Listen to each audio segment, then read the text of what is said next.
Aktivasi hati ini kayaknya setiap orang ingin bisa mengelola hati dengan lebih baik gitu. Ngejelasin kekuatan pikiran, proses itu membuat saya katakan lebih tenang, lebih connect dan lebih ngeh sama hidup, lebih nyadar, yang kemudian banyak muncul hal-hal yang fenomenal gini.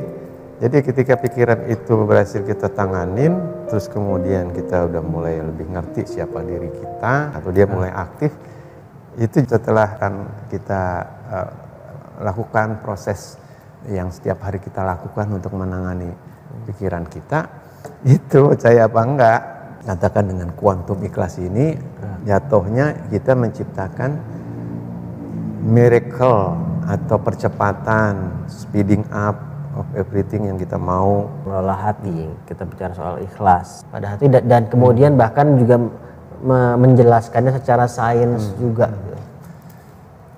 Ya, kita kan harus tahu dari mana kita berasal. Dalam konteks ini kalau orang nggak tahu dari mana berasal, lalu dia pakai ilmu yang bukan dari asalnya, ya mungkin jalan. Rumah kita Indonesia kan Pancasila. Sila pertamanya kan Tuhan. Kan harus kita pakai sehari-harinya, gimana caranya? Itu kalau nggak kita pakai, sila pertama misalnya, jatuhnya gitu. Kita semua orang Indonesia nih, beragama, punya Tuhan. Itu yang mesti dalam tanda kutip kita optimasi keberadaannya. Gimana kita bisa hidup dengan happy, dengan ini, ujungnya ya konteksnya adalah ya kita harus ikhlas. Ikhlas itu gimana sih? Ya. Gimana sih ikhlasnya? Indonesia ini bertuhan, masa lu kagak ngerti sih ikhlas itu apa? Bukan hanya ikhlas terkait kejadian tertentu, tapi ikhlas sebagai makhluknya. Nah, karena ikhlas ini jatuh ke dalam persoalan menjadi manusia Indonesia. Kalau kita ikhlas, baru kita bisa lihat konteksnya Tuhan mau ngapain nyiptain kita di sini.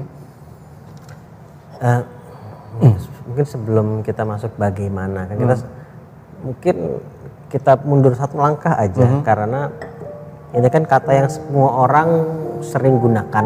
Semua orang tahu bahwa ikhlas itu penting. Semua orang ingin bisa ikhlas, tapi walaupun nggak semudah itu. Makna dari kata ikhlas itu sendiri. Ikhlas is happy with who you are and whatever you are. Lagi susah, lagi senang, lagi ini, lo orang mana dan segala macam.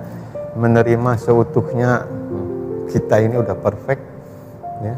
Kondisi saat ini tidak ada komplain karena sadar kita bersandar kepada Tuhan. Jadi ikhlas itu ya udah, Tuhan udah ngatur, emang pinteran kita apa pinteran dia gitu kan. Kita berserah, jatuhnya berserah